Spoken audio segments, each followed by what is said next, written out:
Bienvenue tout le monde. Merci beaucoup d'être là autant en présence qu'à distance pour cette nouvelle activité, la première en fait de 2023, et la première activité du CENTRER, le Centre de recherche en éducation relative à l'environnement et à l'éco-citoyenneté que je dirige. Alors aujourd'hui, nous avons le plaisir d'accueillir Andrés Larrea-Burneo, qui est candidat au doctorat en sciences de l'environnement à l'UQAM, et dont j'ai le plaisir de diriger sa thèse, qui est également accompagnée de Juan Luis Klein, et professeur au département de géographie de l'UQAM en tant que co-directeur. Alors, Andrés, il est titulaire d'un baccalauréat en anthropologie de l'Université de Montréal et d'une maîtrise en sciences de l'environnement de l'UQAM. Il s'intéresse au domaine de la gouvernance territoriale, de la politique environnementale et de l'écologie politique. Ses recherches portent sur les dynamiques, la politique et la gouvernance des conflits sociaux associés à la dégradation et à la crise environnementale. Et il s'est engagé dans la gestion intégrée des territoires côtiers aux îles de la Madeleine au Québec et à Quintana Roo au Mexique. Andrés assure la coordination du projet de recherche Resist-Action, le projet dans lequel s'inscrit sa recherche doctorale, donc une recherche qui porte sur les conflits socio-écologiques associés à l'expansion extractive. Et il développe tout particulièrement dans le cadre de cette recherche le volet des cartographies des conflits socio-écologiques. Alors, il va nous parler aujourd'hui de son projet pour lequel, en fait, il vient tout juste d'arriver des terrains, donc de son projet doctoral, crise hydrique, conflits sociaux et zones de sacrifice, analyse systémique des risques socio-écologiques dans les bassins versants du Huasco au Chili, de la vallée du Huasco. Alors, je passe le microphone à Andrés. Merci. 2 secondes. Salut tout le monde. Salut, Freddy à Poutrey. Merci. Bon, ce que je vais vous présenter aujourd'hui, c'est un travail qui est en mouvement, qui est en développement. En fait, c'est une recherche que je mène dans le nord du Chili. En ce moment, en fait, je suis en terrain. Je suis venu à Montréal pour quelques semaines juste pour présenter à l'UQAM et donner des cours. Mais je retourne dans moins d'une semaine sur le terrain. Donc, ce que vous voyez en ce moment, c'est un travail qui se développe, c'est un travail qui est en avancement. Et c'est la première fois que je les présente, donc ça se peut que je sois un peu… je ne connais pas mon histoire complète en ce moment. Je vois les morceaux se mettre ensemble, je vois les pièces se placer, mais c'est encore quelque chose que je développe. Et que je développe depuis, ça fait 4 ans. Donc aujourd'hui, on va parler un peu du contexte sociopolitique et environnemental au Chili. On va parler du contexte régional dans la région du bassin versant du Huasco, qui est là où j'ai fait ma recherche. On va parler un peu de mes intérêts de recherche et on va toucher trois thématiques spécifiques concernant la crise socio-environnementale dans la région. La première, ça va être la question de la crise et la réforme hydrique. La déposition du territoire de la nation autochtone d'Iagüita. On va parler aussi du phénomène des zones de sacrifice qui affecte la localité de Huasco, mais qui affecte aussi plusieurs autres localités au Chili et qui sont devenues un cheval de bataille pour le mouvement de justice environnementale là-bas. Et on va parler un peu de l'institutionnalité environnementale chilienne. Je suis anthropologue, je m'intéresse aux institutions. Donc, on va parler de comment se sont développées les institutions environnementales chiliennes. Et si j'ai le temps, je vais vous parler un petit peu de mon stratégie pour finir mon doctorat parce que je commence à sentir que c'est le temps. Oui, donc, le contexte chilien, si vous avez suivi un petit peu les nouvelles dans les dernières années, depuis 2019, il y a un peu une crise sociale au Chili. En fait, en octobre de 2019, il y a une explosion sociale qui a mené à un questionnement large dans la politique nationale sur les systèmes sociopolitiques. En fait, cette explosion sociale, c'est le résultat de plusieurs décennies d'une critique collective à partir de la société civile sur les systèmes qui avaient été imposés pendant la dictature d'Augusto Pinochet et sur quelle était la destinée du pays, pour quelles étaient les modifications nécessaires à ce système social, politique, économique. Donc, c'est une crise sociopolitique qui a mobilisé plusieurs secteurs de la population. Comme je vous dis, c'est des réseaux qui se sont développés beaucoup dans les dernières 10 ans, autant dans les milieux féministes, autant dans le milieu environnemental, tout ce qui est mouvement pour la justice environnementale, comme des groupes régionaux, des types des rassemblées régionales qui se sont organisées pour se questionner sur les problématiques locales et les problématiques nationales. Donc, dans ce sens, un de mes intérêts personnels pour le Chili, c'est que le Chili se présente un peu comme un laboratoire, une place où on a imposé le système néolibéral pour la première fois et qui a été copié par la suite dans plusieurs pays en Amérique latine et ailleurs. Mais aussi le pays qui cherche à se libérer de ce système sociopolitique, qui, dans la population, a développé une critique très, très profonde, très radicale aussi de ce système. Donc, il y a un intérêt particulier à ça. De notre côté, le Chili est un pays qui est en train d'être touché par la crise, par des changements climatiques. Le Chili n'est pas un pays qui n'a pas d'eau, mais c'est un pays dont l'eau est distribuée de façon très inégale entre le nord et le sud. En fait, comme c'est un pays très long qui va du nord à sud, imaginez-vous un pays qui aurait du désert californien jusqu'à la côte du BC, de la Colombie-Britannique. C'est de vrai ça, le Chili. C'est vraiment une longaniza, une longue saucisse qui va sur le long de la côte du Pacifique. Cette carte qu'on a ici, c'est une des cartes qu'on a produites dans le cadre du projet Résiste Action et qui montre les conflits socio-écologiques industriels associés à l'extractivisme que nous avons étudiés dans les dernières 4 années. Et comme vous voyez, c'est peut-être pas un accident que la majorité des conflits socio-écologiques se trouve dans la zone qui est le plus affectée par des questions de désertification et d'épuisement d'aquifères, qui est le nord du pays, qui est la zone désertique associée au désert d'Atacama. La zone dont je m'intéresse particulièrement, c'est le bassin versant du Huasco, qui se trouve juste ici. Donc, comme vous voyez, ça se trouve vraiment au centre des problématiques d'eau, mais aussi des problématiques des conflits miniers. De façon plus régionale, le bassin versant du Huasco, le Huasco, c'est une rivière qui va descendre, c'est un tout petit filet d'eau qui descend jusqu'au Pacifique en traversant le désert d'Atacama. Donc, ça se présente un peu comme un petit filet de verdure au milieu du désert, et c'est pour ça qu'on l'appelle les jardins de l'Atacama. Comme vous voyez, les populations, en fait, les centres peuplés, les villages se trouvent le long de la rivière, et les bassins versants est alimenté par les glaciers. Ce que vous voyez en rose ici, c'est des glaciers qui sont affectés aujourd'hui par les changements climatiques, mais aussi par des projets miniers en haute montagne. Donc, un des projets miniers les plus grands du pays, qui est le projet Pascua-Lama. En termes de climat, comme vous voyez, c'est encore une fois très inégal.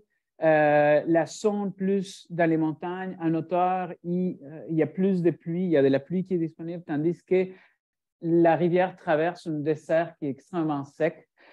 Donc, c'est une rivière qui est extrêmement importante pour toutes les populations qui avaient dans cette région-là, mais qui dépend d'une zone qui est moins affectée par les changements climatiques ou par la désertification. Comme vous voyez, ça, c'est les précipitations. Donc, les précipitations se concentrent dans la zone andine, qui fonctionne comme un bouclier, hein, qui vient attraper toute puis attraper toute l'humidité qui sort de l'évaporation de l'océan Pacifique. Donc, une des choses que j'ai faites quand j'ai commencé cette recherche, c'est essayer de trouver des indicateurs qui me permettraient de trouver exactement les zones d'intérêt, les zones qui sont affectées par les changements climatiques. Et un des indicateurs que j'avais trouvé, c'était des images satellitales. À travers des images satellitales, j'utilisais, par exemple, une analyse de l'évolution de l'indice de végétation par différence normalisée, qui est un indice qui est utilisé pour regarder ce qui est déforestation, désertification, réforestation, tout ce qui est à voir avec la verdure, la végétation. Donc, à partir de là, j'ai commencé à regarder comment se porte le bassin versant dans le temps. Et ce que je me suis rendu compte, c'est que ce n'est pas tous les bassins versants qui est en perte de végétation. En fait, il y a la zone désertique dans cette zone-là où on voit de la perte de végétation, mais cette zone-là, comme je vous dis, c'est un petit filet. Cette zone-là, il y a de la verdure qui apparaît, puis ça, c'est associé à l'industrialisation de l'agriculture dans la zone, à l'intensification de l'agriculture dans la région, qui affecte d'ailleurs les populations des Aguita qui se trouvent concentrées dans cette région-là, vu que leur territoire est touché par du vol des territoires, justement au profit des industries agricoles.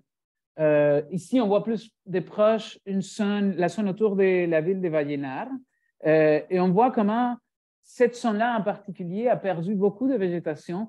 Et c'est en fait de la végétation, c'est beaucoup d'agriculture de petite échelle, mais aussi des zones vertes urbaines, des zones vertes qui étaient autrefois utilisées par la population comme accès à la nature, mais qui aujourd'hui se perdent parce que les niveaux de la rivière est trop bas.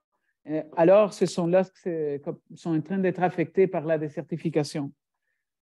Un autre indicateur que j'avais analysé dernièrement, c'est en fait les recensements de 2017. Le recensement national de 2017, c'était le premier qui s'intéressait à la crise hydrique et qui a analysé la procédance de l'eau utilisée dans les maisons.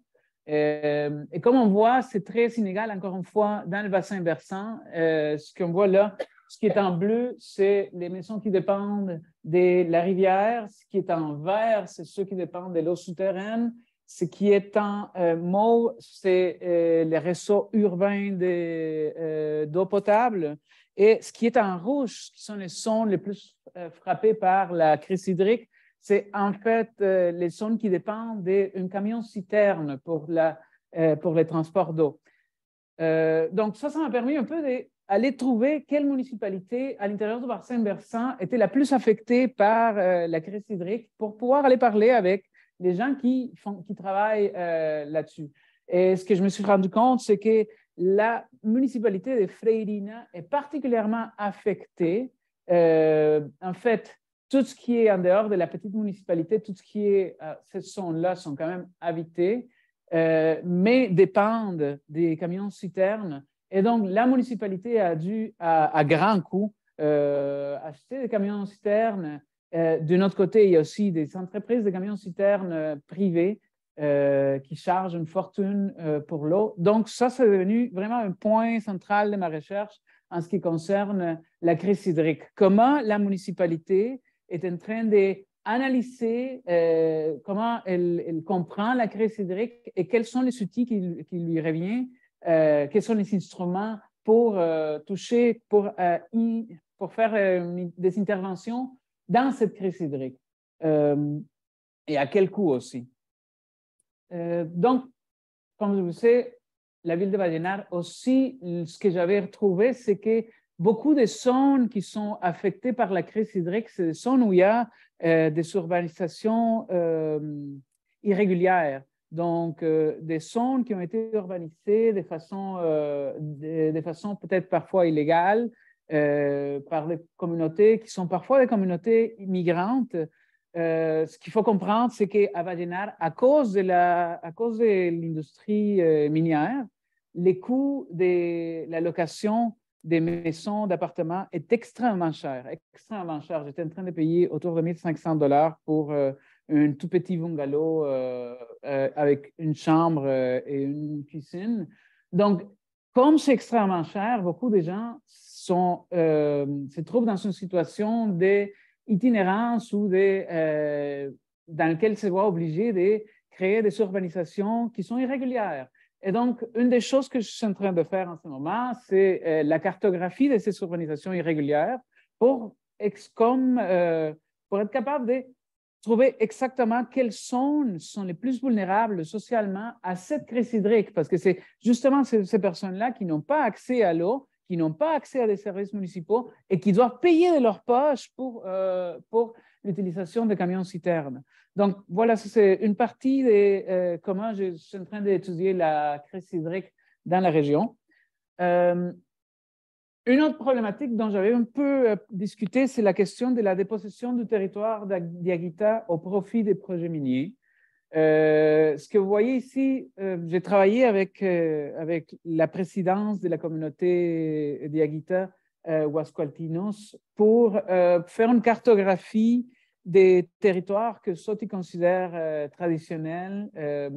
En fait, ce qu'on a fait, c'est on a voyagé avec les sénés de la communauté, avec plusieurs sénés de la communauté, en voiture, le long de l'autoroute, le long de la rivière. Et le long de ce chemin-là, on s'arrêtait à certains points. J'ai pris des données GPS. Ah oui, il faut que je me retourne ici. J'ai pris des données GPS pour analyser exactement si les cartes que le gouvernement a, si les cartes que Soti ont aussi, si les cartes que Soti ont comme preuve juridique de leur territoire concordent avec ce que les sénés considèrent qui est leur territoire. Et ce qu'on s'est rendu compte, c'est que non, ce que vous voyez en jaune plus clair, c'est que les sénés comprennent comme étant leur territoire traditionnel. Tandis que la partie jaune plus obscure, c'est la partie que les gouvernements acceptent comme étant leur territoire. Et ils ont des problématiques du type des gens qui sont associés au pouvoir politique qui ont, dans le fond, sont en train d'essayer de prouver qu'une partie du territoire qui est au Diaguita est en fait à ces gens-là. Dans le but comme vous voyez, il y a un point rouge dans le territoire de l'Estanciel Moyer, dans le but de faciliter l'accès aux minières. C'est une minière. Donc, de façon très intéressante, pour moi, très intéressant pour la méthodologie qu'on a utilisée, ce que j'ai fait, c'est que j'ai pris les points GPS le long du chemin. J'avais une idée que souvent les problématiques ou la façon dans laquelle les territoires autochtones sont compris par les populations, c'est souvent basé sur l'hydrologie. Et donc, quand j'ai pris tous les points du GPS et je les comparés à l'hydrologie, ce que j'ai trouvé extrêmement intéressant, c'est qu'ils m'ont pointé la fin du territoire comme étant ici, pas le territoire qui est reconnu, qui est ici, mais la fin du territoire qui est ici. Et en fait, les points qu'ils m'ont présentés comme étant la fin de leur territoire, ça, ils ne les savaient pas, moi je ne le savais pas, j'étais juste capable de les trianguler en arrivant à la maison avec la cartographie digitale. C'est que c'est les points de jonction entre 3 sous-bassins versants différents. Et donc, la logique hydrologique, l'hydrologie, la pensée du territoire en termes hydrologiques fonctionne très bien si tu suis les territoires que les sénés considèrent comme étant leur territoire et non pas le territoire qui est compris par les gouvernements comme étant leur territoire. Donc, une preuve quand même intéressante de cette organisation traditionnelle du territoire d'Iagüita et de comment les différents gouvernements, les différentes forces politiques sont en train de les dénaturaliser dans le but de donner ces territoires à des compagnies minières, à des projets miniers et aux industries. Pourquoi? OK. OK.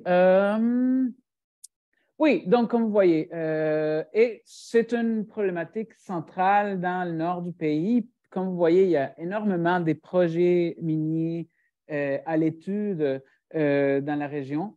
Et comme il y a des projets miniers, il y a aussi des industries d'appui, des industries de support à l'industrie minière qui se trouvent souvent dans les zones côtières. Et je veux attirer votre attention à ces points, cette zone rouge sur le bord de la mer. Cette zone rouge, c'est ce que le gouvernement reconnaît comme la zona latente, la zone en latence du Huasco. C'est quoi une zone en latence? C'est une zone qui dépasse les standards environnementaux de façon presque systématique. Et donc, le gouvernement développe des plans d'intervention spécifiques pour ces zones-là. Pourquoi ça dépasse ces standards environnementaux? C'est parce qu'il y a des opérations des thermoélectriques, il y a plusieurs thermoélectriques, 5 centrales, en fait 5 génératrices dans une centrale, et il y a aussi une usine de pellets, des usines qui transforment le métal qui est extrait des mines en pellets qui peuvent être exportés et vendus à l'industrie. Et donc, c'est une opération qui est extrêmement contaminante. Ce qui m'amène à parler des zones de sacrifice au Chili. Ce sont des sacrifices, ce sont pluri-industrielles dans lesquelles il y a une accumulation exacerbée des industries. Donc, en termes des différentes personnes, il s'agit des localités qui se sont vues forcées à se sacrifier, à s'immoler pour le développement et le bien-être du pays. Il y a tout le temps cette idée du national, d'un sacrifice pour la nation. Donc, il y a une question de nationalisme qui est associée à la façon dans laquelle ces zones se développent et sont comprises par les acteurs locaux. Lucio Cuenca de l'Observatoire latino-américain des conflits socio-environnementaux les décrit comme étant des zones où il y a une violation systématique du droit à la santé à vivre dans un environnement exempt de pollution. Par exemple, je ne vais pas vous lire toutes les définitions, parce qu'on est en train de travailler dans le projet Résistance Action avec notre équipe, on est en train de travailler sur une analyse de quelles sont les caractéristiques communes de ces zones-là dans le Chili. Donc, on se rend compte que ce sont des zones saturées d'industries polluantes et des problèmes environnementaux qui continuent à attirer de nouveaux pollueurs. La dispersion spatiale de la pollution n'est pas aléatoire, mais exprime plutôt des structures sociales de pouvoir et des systèmes d'oppression raciale et économique. L'histoire de ces zones est généralement marquée par des cycles économiques d'essor et récession, boom et crash, qui est tout le temps associé aux industries extractives, dépendant des prix des commodities. Ces zones mettent en évidence un déséquilibre du pouvoir dans la gouvernance environnementale, voire la discrimination institutionnalisée dans la planification territoriale historique ou contemporaine. Je travaille avec l'idée que beaucoup de ces zones-là, ou beaucoup de problématiques de ces zones-là se sont exacerbées pendant la dictature. Donc, il y a une croissance historique des problématiques environnementales pendant la période de dictature, et c'est lorsqu'on voit le déséquilibre du pouvoir dans la gouvernance environnementale. De notre côté, ces violations des droits environnementaux sont parfois normalisées au sein des populations affectées, ce qu'on appelle la amnésie écologique, en anglais shifting baseline. Et finalement, d'une perspective systémique, et là je vous parlais tantôt des perspectives systémiques, mais d'une perspective systémique, on voit qu'il y a une apparition de boucles de rétroaction entre la détérioration de la qualité de l'environnement et les conséquences sociales. Pourquoi? Parce que souvent, les gens qui se battent contre ces zones-là, les gens qui détiennent les connaissances, qui détiennent les ressources pour pouvoir se battre contre ces zones-là, éventuellement finissent par se brûler et quitter l'endroit. Ce qui ouvre la porte à plus d'abus, à plus de violations des droits. Ah oui, OK. Ben alors, on va sauter la visibilité juridique. Je vais parler un petit peu de mes intérêts de recherche là-dedans, parce que je vous ai montré un petit peu beaucoup le contexte.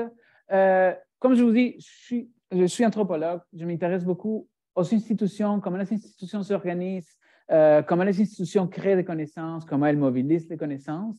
Donc, quelle institution que je regarde? Je regarde les municipalités, les communautés autochtones, comme je dis, je travaille avec la communauté d'Yaguita, et les organisations de la société civile. Particulièrement, je m'intéresse à la Junta de Vigilancia du bassin versant, qui est l'association qui fait la gestion du bassin versant à partir d'une perspective de marché, mais une perspective de marché social. C'est intéressant, c'est quand même particulier. Je pourrais vous en parler si on me donne 5 minutes extra. Je m'intéresse à quelles sont leurs capacités d'action, les stratégies, les instruments que le système de gouvernance environnementale leur donne à chacun de ces acteurs-là pour pouvoir, ou les instruments que eux même ils se créent pour avoir un agir dans leur situation de vie. Quel type de connaissances et quels indicateurs socio-environnementaux sont mobilisés par ces institutions? Comment ces connaissances sont créées? Comment ces connaissances sont maintenues à l'intérieur de ces institutions ou partagées avec d'autres institutions. Je m'intéresse aux normes et narratives internes de ces institutions. Est-ce que ces institutions ont un discours des marchés? Est-ce que ces institutions ont un discours de justice environnementale? Quel type de discours de justice environnementale, par exemple? De notre côté, je m'intéresse aux interactions avec la société et avec d'autres institutions. Et quand je parle d'une perspective systémique, je prends comme unité d'analyse la biorégion du bassin versant. Et je m'intéresse beaucoup aux interactions entre les dimensions sociales et écologiques. Je m'intéresse au risque environnemental à partir de cette perspective systémique. On le définit comme étant un facteur de la probabilité, la gravité et la vulnérabilité présente. Donc, la probabilité qu'un événement de catastrophe arrive, la gravité de cet événement et la vulnérabilité des populations qui se trouvent affectées. C'est toutes des choses que je suis en train de caractériser pour chacun des risques et pour chacune des populations affectées. Quels sont les facteurs inconnus, les trous dans les connaissances, quel type de connaissances peuvent être mobilisées, comment on peut mobiliser des connaissances d'une institution vers une autre institution.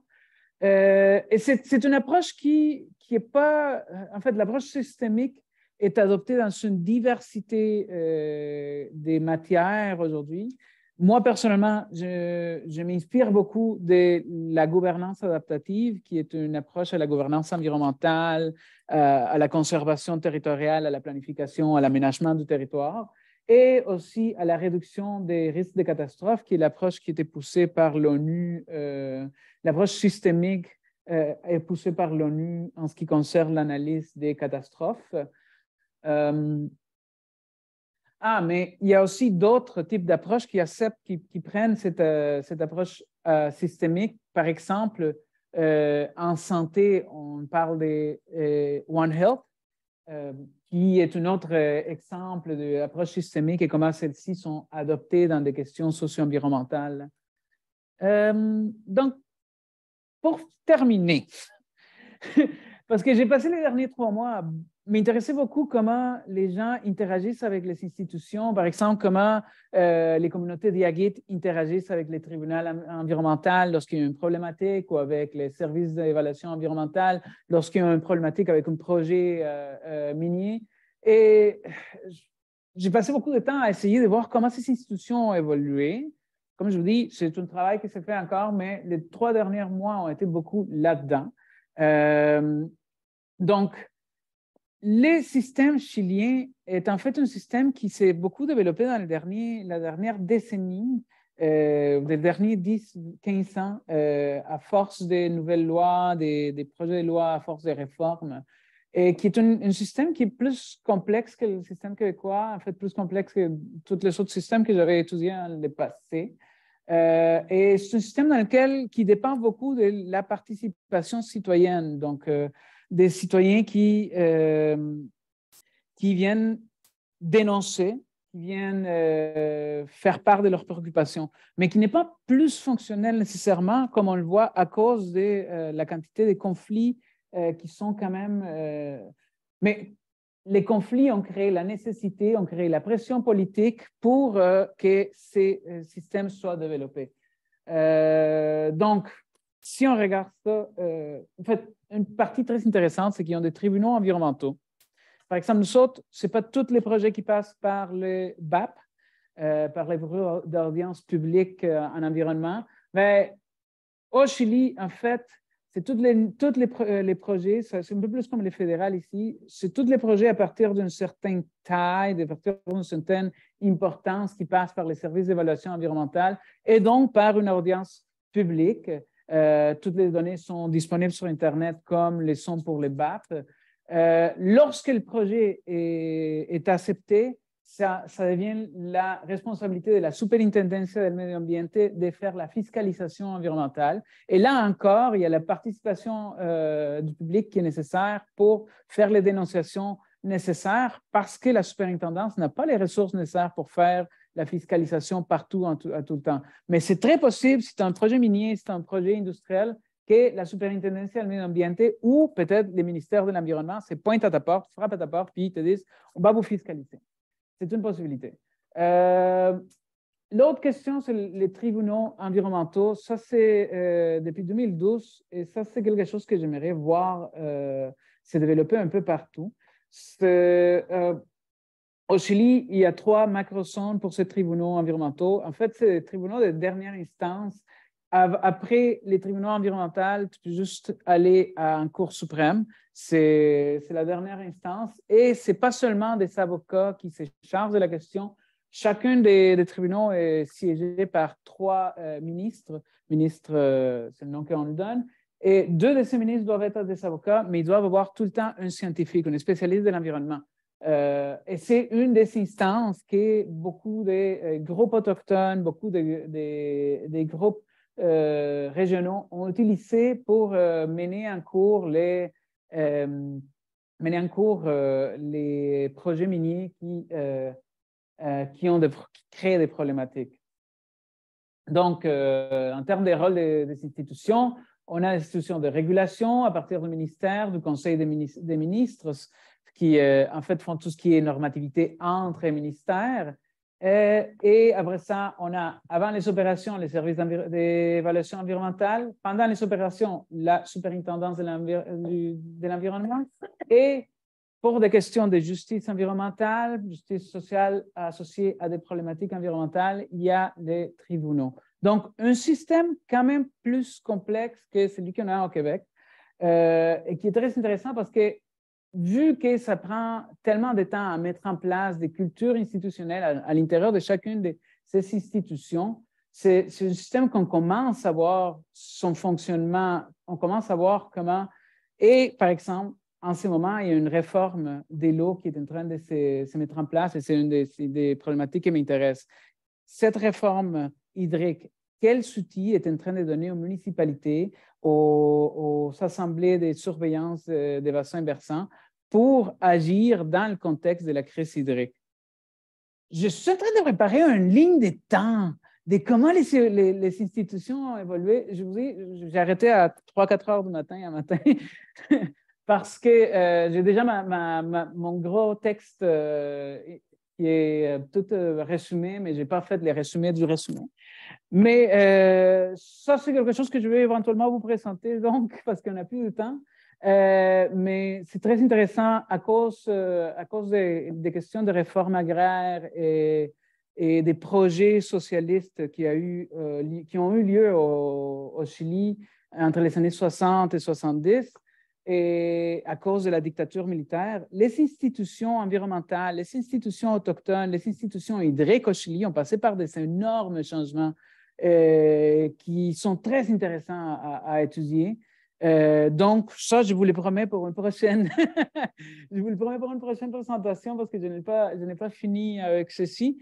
Mais j'aimerais pouvoir mettre en contexte la proposition de nouvelle constitution qui vient de passer. D'ailleurs, on était là avec Gabriel qui est ici. On était au Chili lors du plébiscite pour cette nouvelle constitution au moment historique, marquant. Et donc, j'aimerais vraiment mettre cette proposition de nouvelle constitution en contexte avec toutes les autres réformes, avec toute l'histoire des institutions qui venaient avant. Pour se rendre compte qu'en fait, quand je le regarde comme ça, il y a beaucoup de ces projets qu'il y avait dans la nouvelle constitution, dans la proposition de nouvelle constitution, qui étaient déjà des projets dans les années 60, 70 et qui ont des échos et qui ont, par exemple, et qui sont déjà inclus dans des réformes, mais qui auraient pris un niveau constitutionnel. Donc, à suivre. Je serai ouvert à des questions si ça vous intéresse. Donc, vous pouvez aussi, ceux et celles qui nous accompagnent en ligne, on est aussi ouvert à des questions. Peut-être tu pourrais me donner les questions qui se passent, les commentaires. Et merci beaucoup pour votre attention. Merci beaucoup, André, pour ce travail phénoménal. Il y a des questions dans la salle, des commentaires, sinon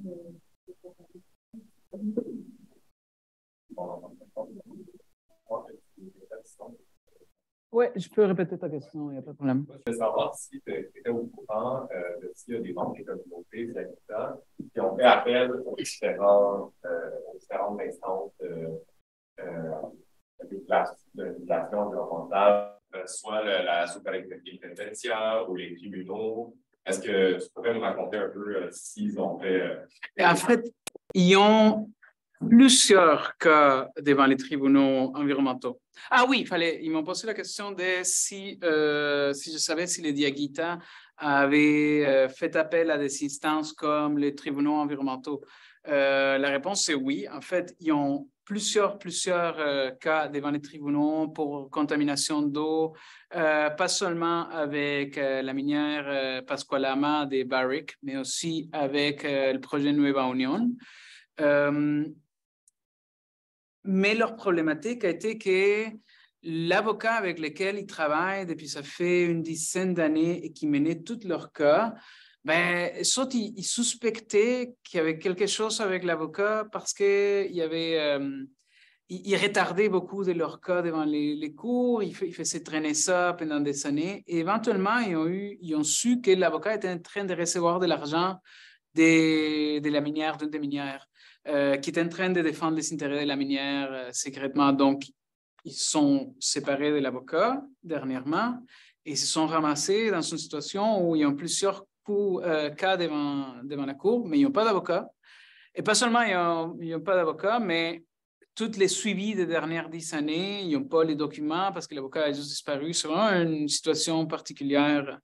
Particulièrement difficile. D'un autre côté, ils me disent que, par exemple, une des pratiques du tribunal environnemental, c'est de mettre ensemble des cas qui se ressemblent. Donc, par exemple, si tu as deux communautés ou deux poursuites contre une même minière pour des questions qui se ressemblent plus ou moins, les tribunaux environnementaux, pour des questions de ressources, pour des questions de temps, ils vont mettre ces deux cas ensemble.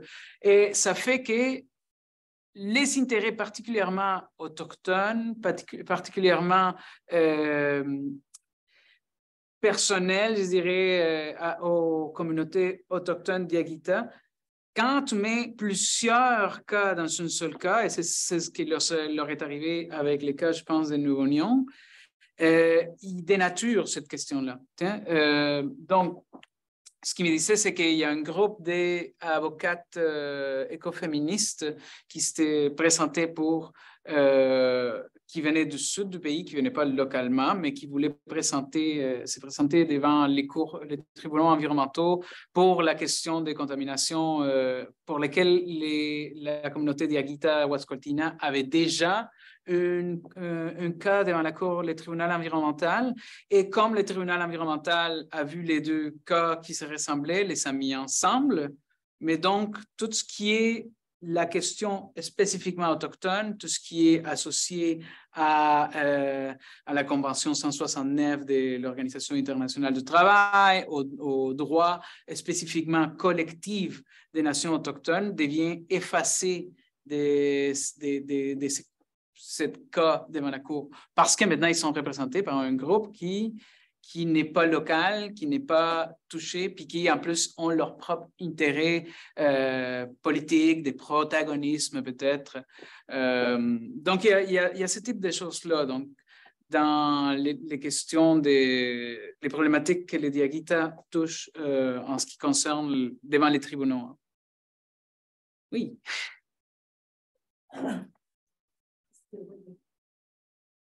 Oui, c'est une question à nous. Bravo, c'est vraiment phénoménal. Merci. C'est fantastique ce que tu fais. Ma question est peut-être un peu plus générale. Je me demande juste comment c'est accueilli ton travail de cartographie, permet de trianguler tout ça. faire un sens illustré pour, mettons, cette communauté-là et les autres peut-être avec qui tu travailles? Est-ce que j'imagine qu'il y a une collaboration? Oui, ben, en fait, quand je suis arrivé en territoire d'Aguita et j'ai eu ma première réunion avec le président Sergio et son frère, je me suis fait assire. Je suis fait mettre là et mettre à ma place. Tiens. Oui, la question était concernant comment s'est reçu un travail de recherche et la cartographie que j'ai fait. Donc, comme je vous dis, moi, je suis péruvien, j'arrive d'une université canadienne, mais intéressant à leurs problématiques. Puis, je ne suis pas le premier, il y a plein de chercheurs qui passent par là constamment. Et je me suis fait dire très clairement que genre, si on voulait travailler ensemble, il faudrait vraiment regarder c'est où que nos intérêts se croisent. Et ça, il y a une importance pour eux de contrôler un peu leur narratif local, contrôler, parce que c'est normal, ils se font représenter de façon, ils se font mal représenter souvent. Ils m'ont donné une collection de livres. Ils disent, tu vois tous ces livres-là? Fais pas ça. Ils m'ont dit, on leur a dit de ne pas faire ça, puis garde les conneries qu'ils ont écrites dans leur texte. Donc, moi, je dois faire attention. Je me suis fait vraiment mettre à me faire dire, fais attention. Et ce que j'ai fait, c'est que je commençais à écouter ce qu'ils disaient, j'ai commencé à prendre des données, j'ai commencé à développer mes cartes à côté et je suis arrivé avec les cartes qui ont été développées à partir de nos conversations, à partir des données qu'on avait. Puis je leur ai montré à quelle vitesse je pouvais sortir comme... Voilà. Et ils ont vu un intérêt important là-dedans parce que c'est un travail qui est très, très spécifique, que ce n'est pas tout le monde qui sait faire, puis qu'eux autres, ça peut les aider autant devant les tribunaux que pour comprendre leur propre territoire. Et donc, là, il y a eu un croisement d'intérêts qui était intéressant, qui était mutuellement bénéfique, et c'est là qu'il y a eu une ouverture. Et j'ai dit, travailler avec Sergio, c'est très intéressant, c'est une personne très opinionnée, avec beaucoup d'expérience et qui m'a aidé à comprendre l'évolution, mettons, de l'institutionnalité autochtone pendant la dictature, par exemple. Merci. Merci beaucoup, Gabriel et d'Andrés. Et je vais venir ici. En tout cas, juste pour ne pas répéter la question ou les commentaires à nouveau, moi, je voudrais souligner la pertinence socio-écologique de cette recherche, car, en effet, on développe un nombre de connaissances, des grande envergure d'ailleurs, ce qu'on peut voir, qui sont très importantes et qui portent un regard nouveau. Je dirais que cette idée de porter un regard intégrateur de la réalité est bien développée. Et on constate aussi à quel point tu mets avec beaucoup de succès à contribution à la cartographie. On voit à quel point la cartographie devient un outil pertinent qui permet justement d'offrir un portrait le plus riche possible de réalité où souvent, et puis on le constate, c'est vraiment parceller les regards qu'on porte, et notamment sur la question de déploiement industriel dans les territoires. Donc ici, avec ce type d'exercice, ça nous permet d'avoir une vision plus vaste, plus complète et plus juste de la réalité problématique qu'on est en train de vivre.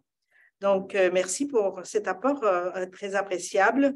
Et je dois dire que on n'a pas trop mentionné, mais on l'a évoqué, les projets Résist-Action, qui est un projet de recherche CRSage qui se développe depuis 2018 et qui porte sur le conflit socio-écologique et qui s'intéresse plus particulièrement à la question de co-construction des savoirs et des connaissances au sein des mouvements sociaux qui font face au déploiement extractif, qui s'intéressent au processus d'éco-citoyenneté qui se forge au sein de ces mouvements dans l'action sociale partagée à travers les temps pour faire face à ces phénomènes de déploiement accéléré de plus en plus d'extractivisme et aussi qui s'intéresse à l'émergence à partir de ces mouvances des principes novateurs, éventuellement des propositions écosociales alternatives.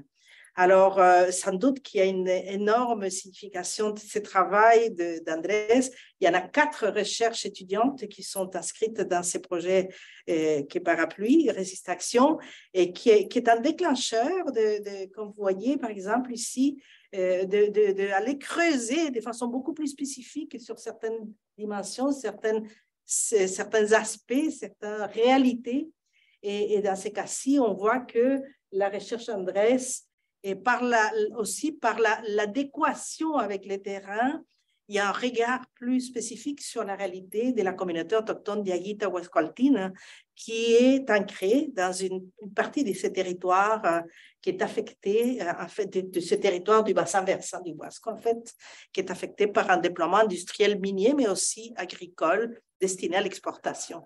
Donc, je célèbre ce portrait que tu fais qui permet aussi de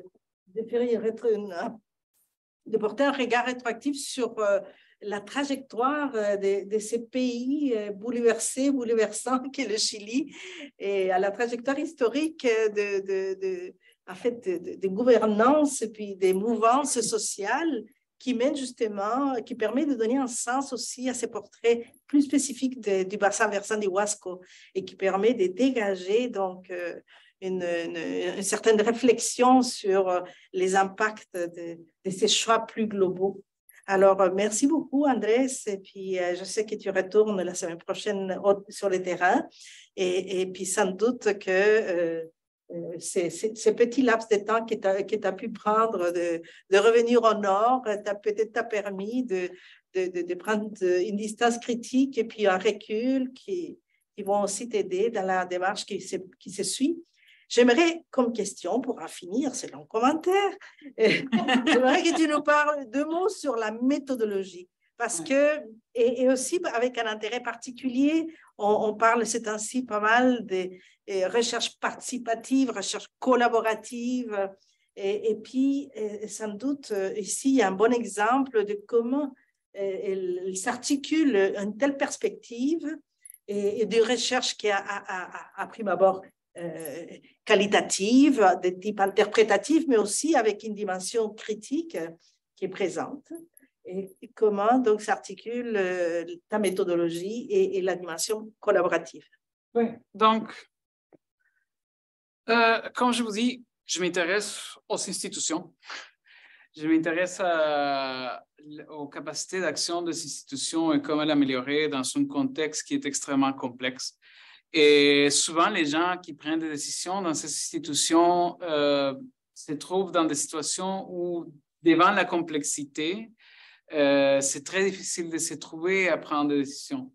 Donc, je considère qu'une partie de mon travail est celui de travailler avec ces gens-là à décortiquer cette complexité à travers la cartographie, à travers des discussions, à travers la mise en place d'instruments scientifiques de recherche, des méthodologies, parfois des protocoles, des collectes de données pour des interventions. C'est un peu ce que je fais depuis, ça fait maintenant 6 ans à peu près.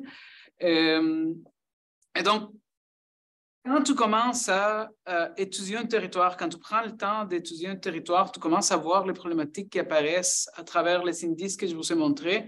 Et là, tu sais à qui il va aller parler. Tu compares la problématique environnementale avec les institutions qui sont en place, les organisations qui sont en place. Et là, tu te dis, OK, il faudrait que je parle à telle personne sur telle problématique. Et c'est ce que j'ai fait. C'est ce que j'ai fait. Je suis allé voir des gens dans les municipalités, des cellules municipaux. J'étais allé voir, comme je dis, les cellules de la communauté Diaguita.